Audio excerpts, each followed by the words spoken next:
Hey everyone, welcome back to another video. I'm Thyworm and I am here to share with you my two main starter trees, my two SSF Atlas passive trees that I will start with, at least that I suggest that you can start with, and I will explain my logic and all of that. First little disclaimer, Atlas trees are quite subjective at the end of the day, so I don't think that requires any explanation. Second point is we don't know what the crafting tree will bring.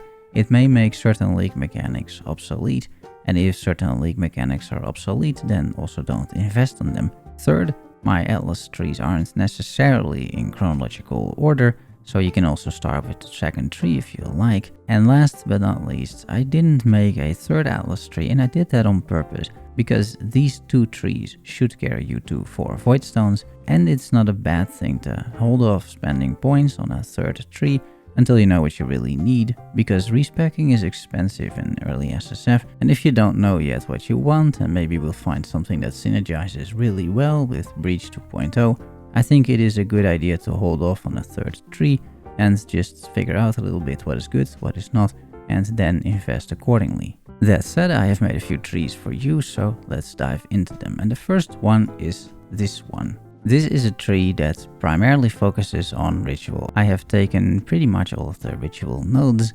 I think ritual is a great league mechanic, a great starter mechanic as well.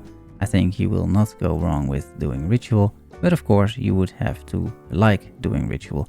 If you don't like doing ritual, then clearly do not pick this tree. Pick any other tree that has a decent starting league mechanic in it. I made a whole video about what I think are good starters. I made that yesterday, so have a watch and then figure your tree out accordingly. But I like ritual. I think it is very good for what I want to do. It is also very good for my build. So I am basically making a beeline for all sorts of ritual nodes. But of course there are two main issues. The first I just discussed, right? If you don't like ritual, yeah, then clearly do not play this tree. The second is that this tree offers very little in terms of Atlas progression, which for some people may be problematic.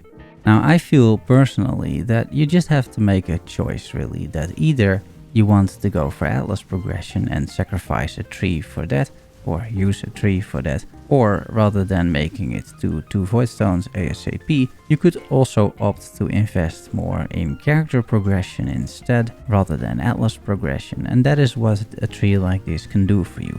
And this is why I made a tree like this. But be aware that, if you pick a tree like this, then your map sustain might be a little rough. I think if you complement this with just running some other mechanics that are not on the tree, but that will be available to you, things like Delve, maybe an Alpha Temple here and there, then you shouldn't have an issue sustaining maps. But yeah, this is clearly not the fastest way towards 2 voidstones. I think it is the fastest way towards a 6 link though. So let's dive a little bit deeper into the tree. I am always taking the 4 betrayal nodes first, because this is just so much value for 4 points. It's completely insane. I think you should always take these. No matter if you understand how betrayal works, it doesn't matter. Like, just take random actions on these rogues, it doesn't matter. But the gear you will find, the failed modifiers, it is absolutely cracked in SSF. Then I'm pathing via Alpha, so you get some temples, which is not bad. Towards the ritual spawning chance, I am taking this little map node cluster. I think if you're passing here, you might as well. Then I am going towards rerolls over here. I'm going towards reduced cost of favor in the tribute. And I am taking arbitrary tenets. And I have a good reason why. Because if you look at your ritual rewards, what effectively happens if you have this node is that it completely randomizes the board in terms of cost. So the favors will cost between 90% less and 80% more. However, we're not running ritual to get something super specific most of the time. We are running ritual to get just overall generally good stuff. And that means that roughly half of that generally good stuff is going to be cheaper and half is going to be more expensive. And there's no reason to pick the more expensive shit. You're gonna just pick the stuff that is cheap, because you don't really care what you're getting explicitly from ritual in most cases. You just care about like the currencies, the 5 links, the other stuff that ritual offers. Like I said, I made a whole video about it yesterday. And this is why I'm taking this node. So all the cheap stuff will be in the bottom right, all the expensive stuff in the top left.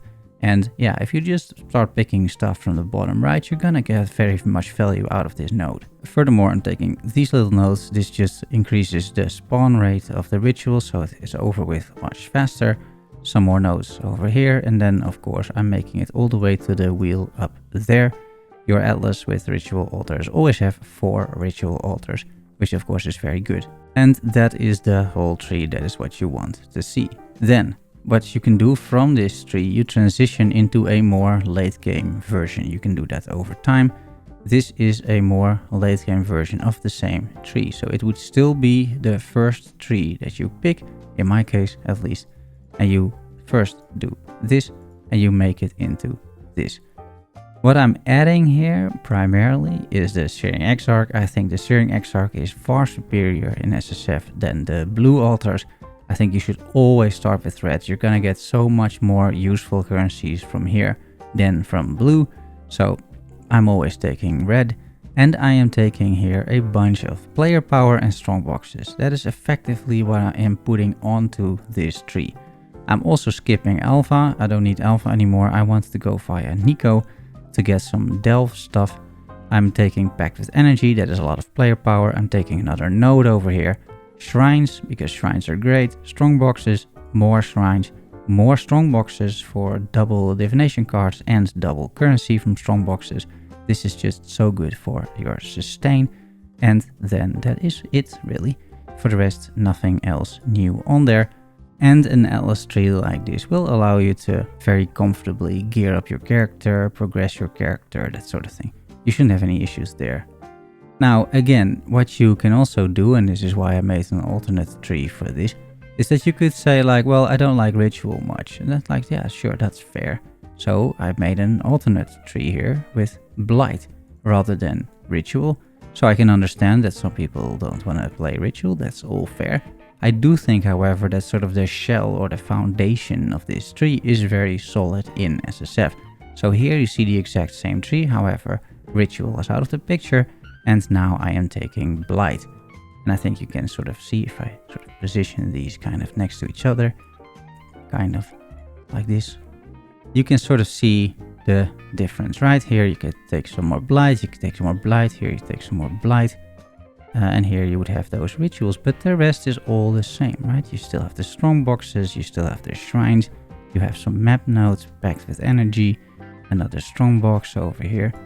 So the essence of this doesn't change, also still Searing Exarch, I would never give that up.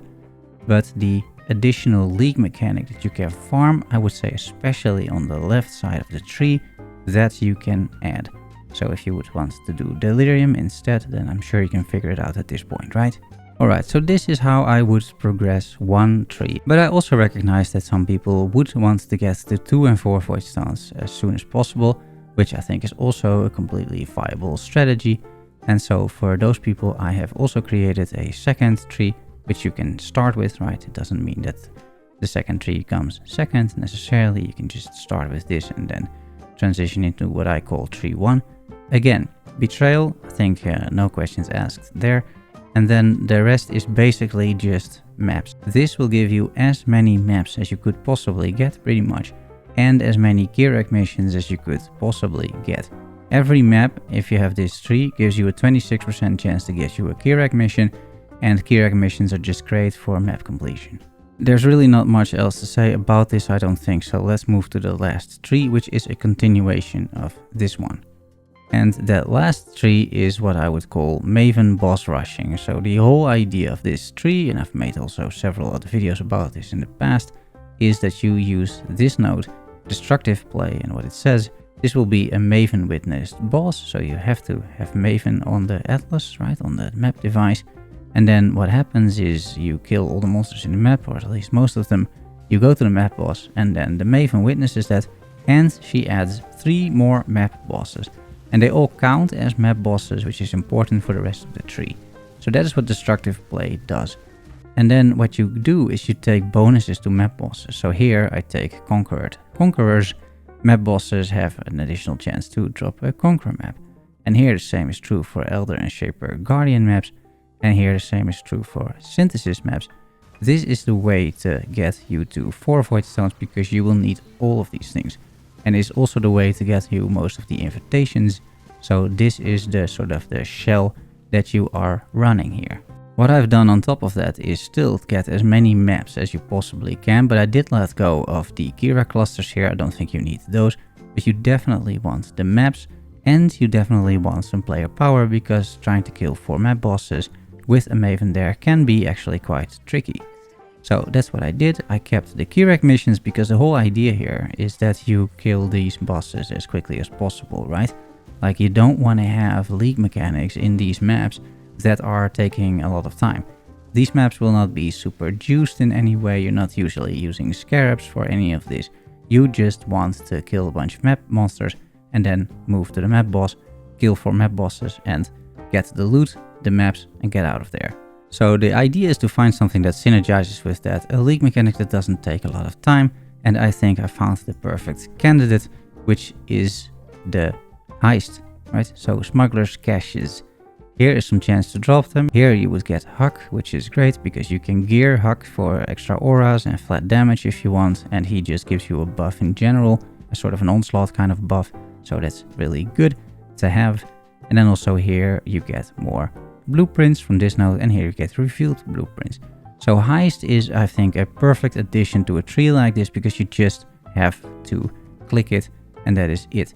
I think what also works quite well if you would have more points is betrayal, because betrayal is also a fast lane mechanic. And if you really want to focus on it, you can take more nodes into delve. Delve is also a great league mechanic because you just have to click and you get it over with. And I think now it is also clear that to progress from this tree into this tree is quite smooth. It is very small.